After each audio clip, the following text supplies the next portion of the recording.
जन्म मरण से मुक्त नहीं हो सकते।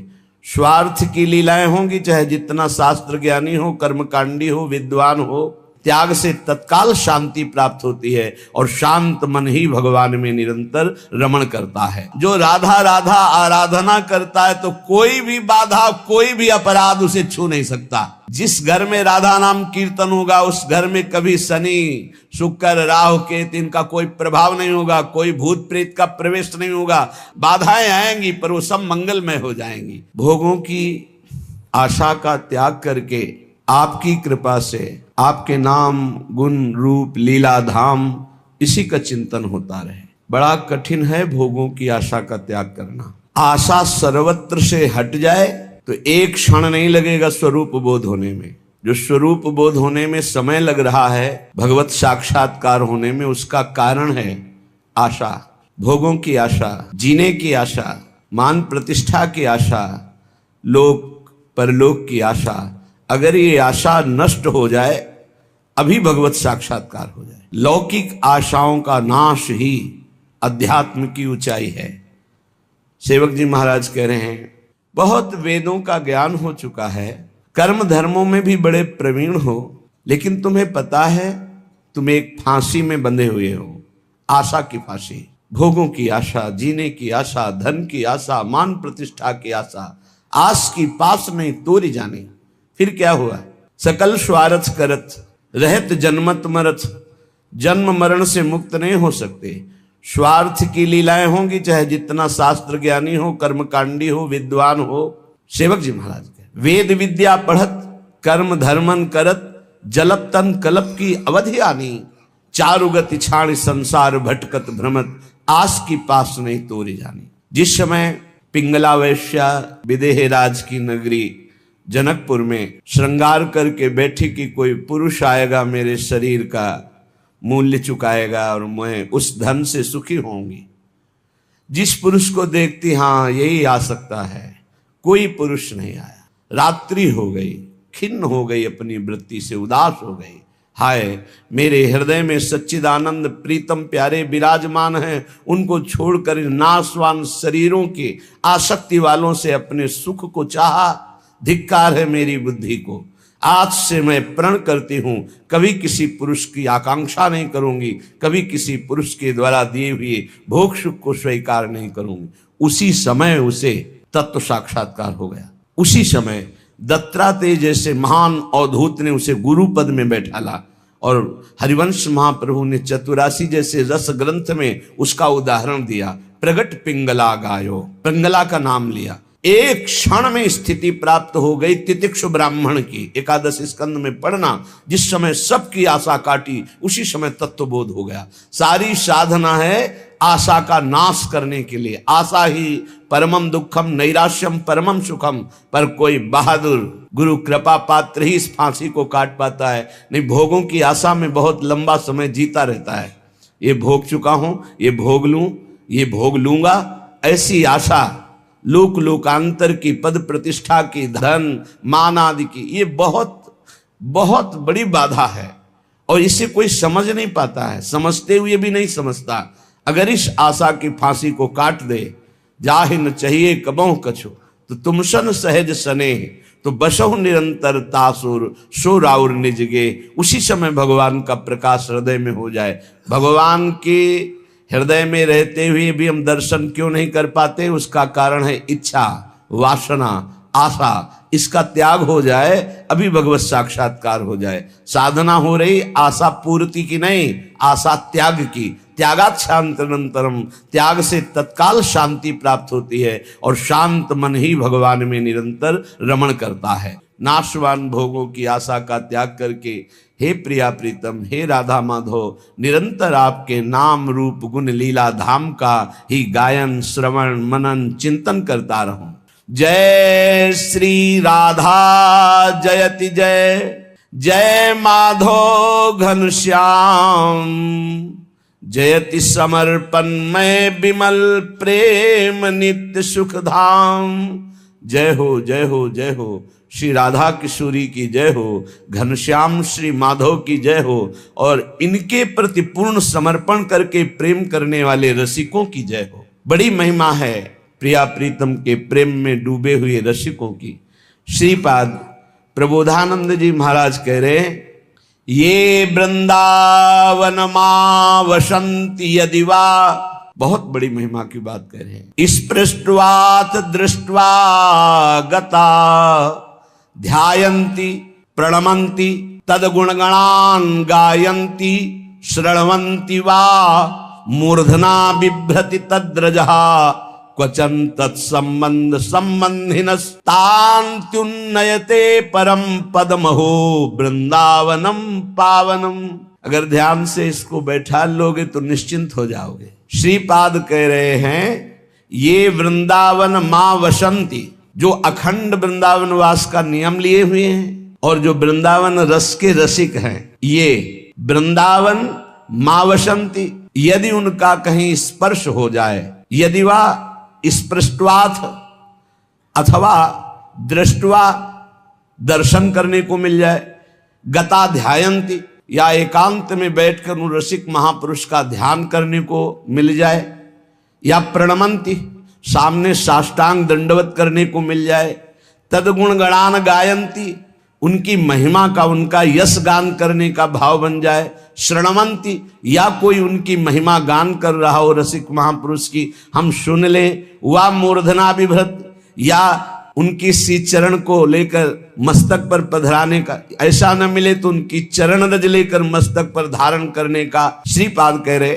तद्रह क्वचन तत्संबंध संबंधिन, यदि सीधे रसिक महापुरुष का संपर्क ना हो तो उनसे संपर्क करने वाले का स्पर्श हो जाए, दर्शन हो जाए, संभाषण हो जाए, या एकांत में उनका चिंतन हो जाए, तो श्रीपाद कह रहे परम पदमहो वृंदावनम पावनम, वृंदावन में विराजमान परम पवित्र रसिक महापुरुष का ध्यान, स्पर्श, संभाषण, प्रणाम, उनकी चरण रज, उनका चिंतन यदि हो रहा है तो निश्चित आपको परम पद प्राप्त हो जाएगा।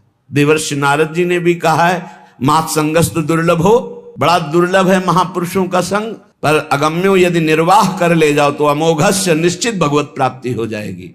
श्री जी संबंध का निर्वाह करती, ये हमारी प्रिय सखी का शरणागत है, बस इस बात से श्री जी महल खवासी दे, अपने श्री चरणों की सेवा, अपने महल का वास प्रदान कर देती। दर्शन, सेवक जी महाराज ने कहा है, दरस परस अघनास बास निज संग करो दिन, तीन मुख हरिजस सुनत श्रवण मानो नत्र पित छिन, कलिय भद्र बरनत सहस कलिकामादिक दोष सब।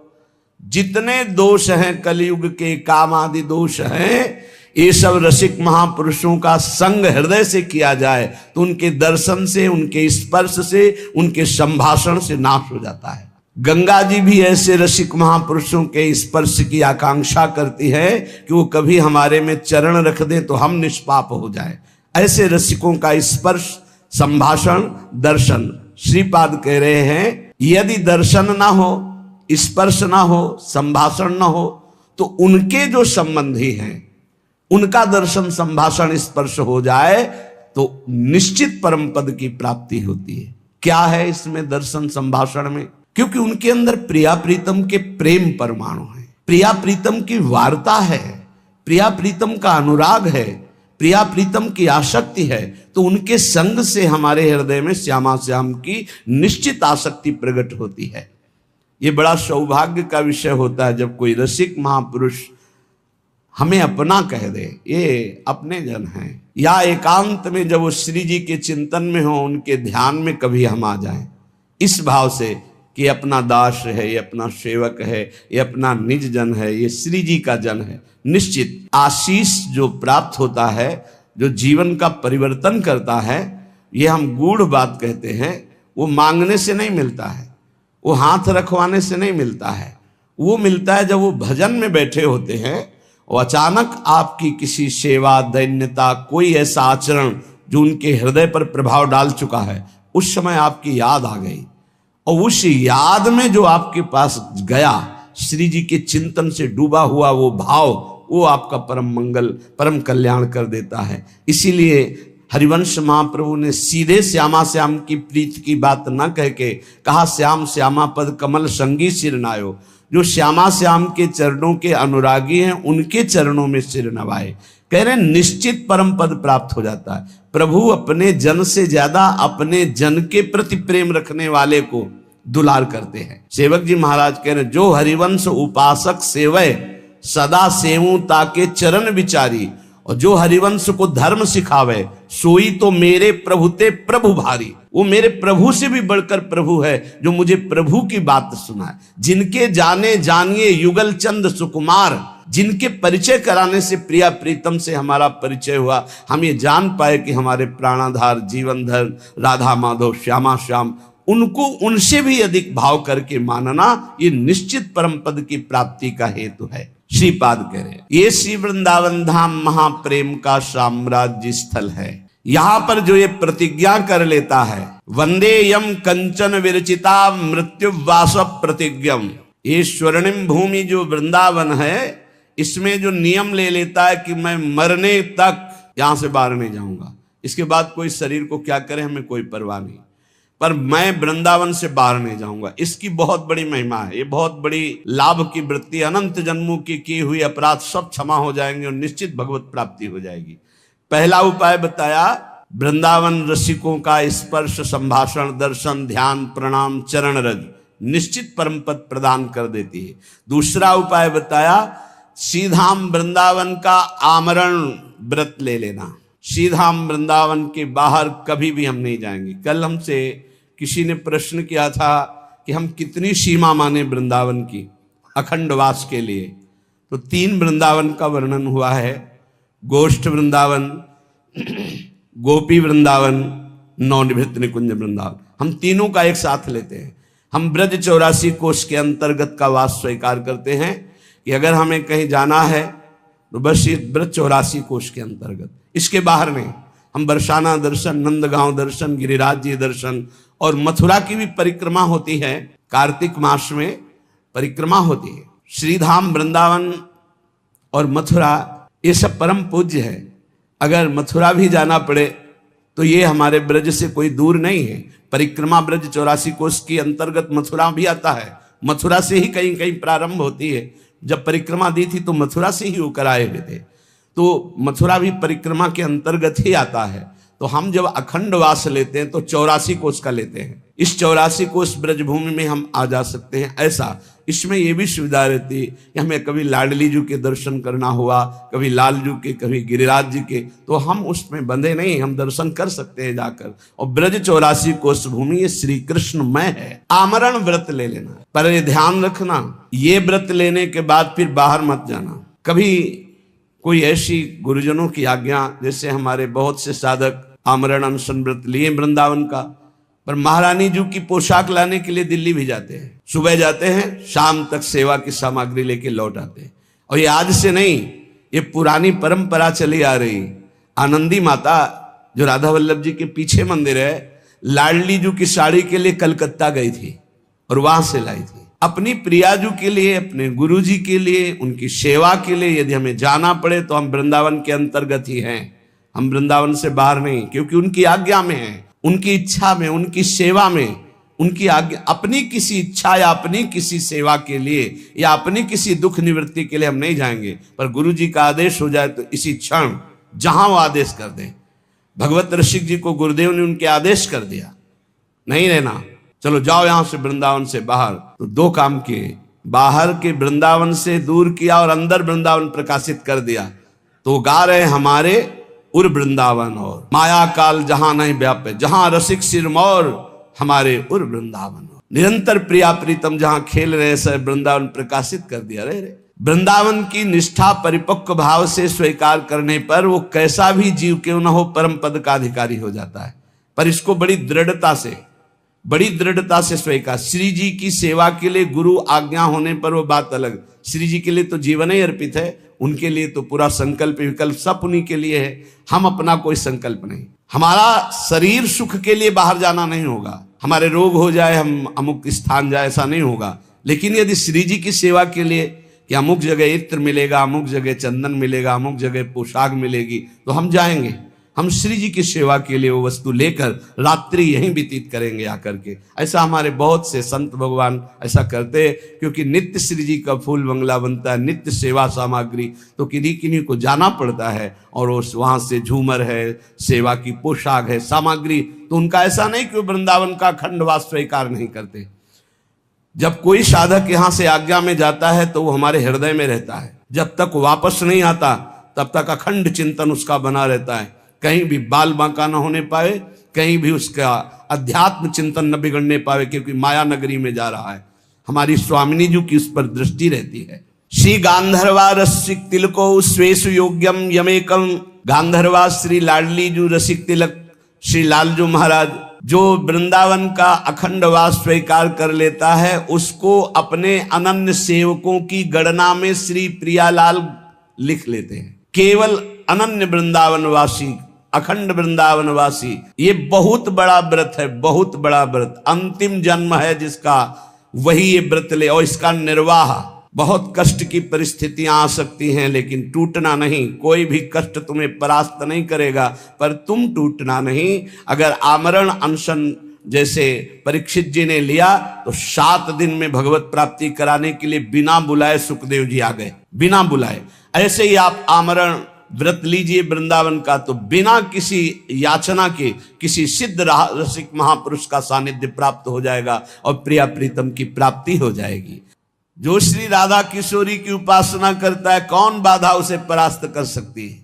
राधा राधा राधा, अगाध प्रेम रस प्रदान करने वाली, अगाध संपत्ति प्रदान करने वाली श्री लाडली जी का नाम राधा। जो राधा राधा आराधना करता है, तो कोई भी बाधा, कोई भी अपराध उसे छू नहीं सकता, कोई भी अपराध छू नहीं सकता।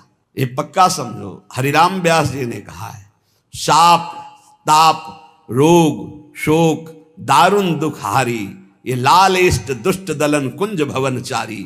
श्याम हृदय भूषण जित दूषण हित संगी, श्री वृंदावन धूरि धूसर रास रसिक रंगी। शरणागत भय विरद पतित पावन बाने, व्यास से अति अधम आतुर को न समाने। श्री राधा प्यारी के चरणारविंद शीतल सुखदाई। साप, किसी का साप राधा उपासक के ऊपर लागू नहीं हो सकता। जाओ मैं तुम्हें ऐसा साप देता हूं, वो लौट जाएगा, उसी के पास चला जाएगा। पक्का विश्वास कीजिए। कोई भी दैहिक दैविक भौतिक ताप स्पर्श नहीं कर सकता, और कोई चूक हो जाए तो उस पर पाप लागू नहीं होगा। साप ताप रोग, कोई भयानक प्रारब्ध आवे, उसे रोग परास्त नहीं कर सकता। इसलिए कोई बाधा नहीं। जहां राधा वहां कौन सी बाधा? विश्वास कीजिए, जहां किशोरी जी के चरणारविंद का उपासना का भाव, वहां कोई बाधा परास्त नहीं करती। जिस घर में राधा नाम कीर्तन होगा, उस घर में कभी शनि शुक्र राहु केतु इनका कोई प्रभाव नहीं होगा, कोई भूत प्रेत का प्रवेश नहीं होगा। आप चाहे 15 मिनट ही सही पर नाम कीर्तन अपने घर में जरूर करें। 2-4 घर के जो सदस्य हैं बैठ जाएं, कोई साथ ना दे तो अकेले मंजीरा उठाओ, अकेले ताली बजाते हुए राधा राधा राधा। फिर देखो आपके घर में कैसे आश्चर्य में परिवर्तन होता है, कैसा आनंद, कैसा बात। हम ये नहीं कह रहे कि तुम तुरंत ही करोड़पति बन जाओगे, लेकिन जो करोड़पति को भी नहीं है, वो शांति तुमको मिलने लगेगी। तुम चिंता शोक रहित होने लगोगे, तुम्हारा हृदय एक आनंद से भर जाएगा। तुम्हें लगेगा अभी तक नारकी जीवन जीता रहा, अब अमृत में जीवन जी रहा हूं। जब राधा नाम सुधा रसम का कीर्तन करोगे, बड़ी महिमा की बात करें। तनु चापराधा न रक्ष, तू चिंता मत कर। अगर कोई अपराध बन जाता है तो तुम पर लागू ही नहीं होगा, क्योंकि राधा नाम जापक हो, राधा नाम क्षमा कर देगा। कोई अपराध इस पर, इसका मतलब यह बढ़ावा नहीं कि राधा राधा बोलो अपराध करो, ऐसा नहीं।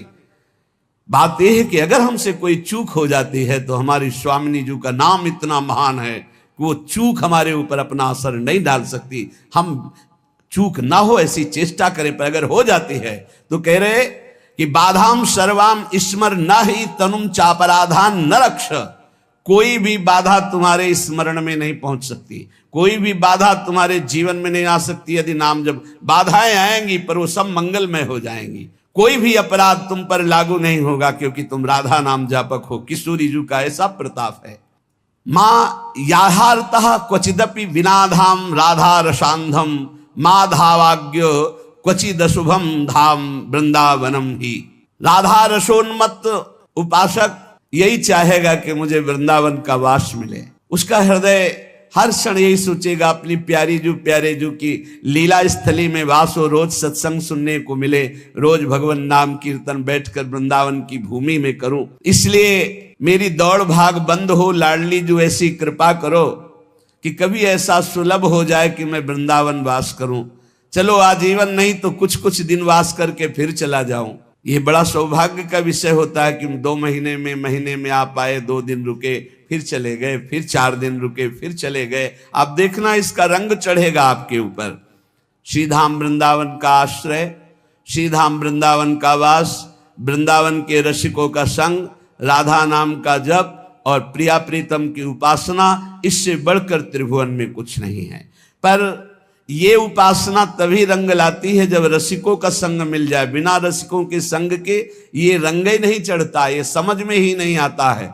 बहुत ज्ञान विज्ञान की बातें बघारते रहते हैं पर आशाएं अंदर से नहीं जाती, भोग इच्छा अंदर से नहीं जाती। इसीलिए न तत्वबोध होता है, न भगवत प्रेम होता है। श्री भगवत ऋषिक जी महाराज कह रहे हैं, उपासक प्रायः माया के आकर्षण में दौड़ने लगता है। इच्छा तो है भगवान की प्राप्ति हो जाए, झंझट खत्म हो, लेकिन वासना इतनी प्रबल है कि वो उपासना में रत न रह करके वो भोगों की तरफ ले जाती है। कह रहे हैं कि माया को सब जग भजे, माधव भजे न कोय, और जो कदापि माधव भजे तो माया चेरी होए। माया चेरी होए रहे चरणन लपटानी, ज्यो मलयज के संग सहज सौरभ सुखदानी। भगवत रसिक अनन्य होए सतगुरु की दाया, तो माधव से मन लगे मोह छूटे मद माया। अगर गुरुदेव की कृपा हो जाए तो माया से मन हट जाए, अहंकार से मन हट जाए, नहीं ये कर्ता भोक्ता भाव में माया के पीछे लगा हुआ है। संसार के जितने भी हैं जीव, ये सब माया के वशवर्ती हैं, माया के अधीन हैं। और जो उपासना में लगते हैं तो भी उपासना हरि की करते ये हुई साधना, और साध्य बना लेते हैं माया का। बहुत बहुत स्पष्ट बात है। यद्यपि साधना हरि की, उसमें जो हमारे पास विषय सामग्री है उसे साधना का एक अंग बना लेते हैं और साध्य बनाते हैं भगवत प्रेम को, भगवत साक्षात्कार को, तब तो उपासना सही बनी। लेकिन उपासना हरि की, जैसे लीला गायन है, नाम कीर्तन है, भगवत आराधना है, लेकिन साध्य हम मान लेते हैं माया को। ये धन मिल जाए, ये मकान बन जाए, ये भोग सामग्री मिल जाए, तो बोले माया कभी पकड़ में नहीं आएगी। ये मायापति के भजन में जब तक चित्त नहीं लगाओगे तो माया पकड़ में नहीं आएगी। जहां मायापति माधव का भजन शुरू किया तो माया तुम्हारे चरणों की चेरी हो जाएगी। चरणों की चेरी, जो इच्छा करोगे तत्काल उसकी पूर्ति हो जाएगी। तत्काल, ये देखा, मां की तरह माया ये पोषण करने लगती है ऐसे भक्त का जो केवल भगवत आराधना में रहता है। यद्यपि उसकी कोई इच्छा नहीं, यदि कदापि इच्छा कहीं से जागृत हो जाए किसी संयोग वसात, तत्काल उसकी पूर्ति हो जाती है, क्योंकि आज्ञा कानूनी माया बन जाती है जो माधव का निरंतर भजन करता है। जैसे चंदन के आसपास के नीम और बमूल भी चंदन के भाव बिक जाते हैं, ऐसे ही हमारी कोई योग्यता नहीं, पर यदि हम प्रभु का भजन करने लगे तो हम में भागवतिक सौरभ जागृत हो जाएगा और हम महान महान भक्तों की पंक्ति में आ जाएंगे। भगवत रसिक जी कहते हैं, जो साधक अपने गुरु को प्रसन्न कर लेता है, जिसके ऊपर गुरु की कृपा दृष्टि रहती है, उसके हृदय से मोह मद माया अपने आप छूट जाती है और माया सदैव उसकी सेवा में रहती है और माधव उसके हृदय में विराजमान रहते हैं।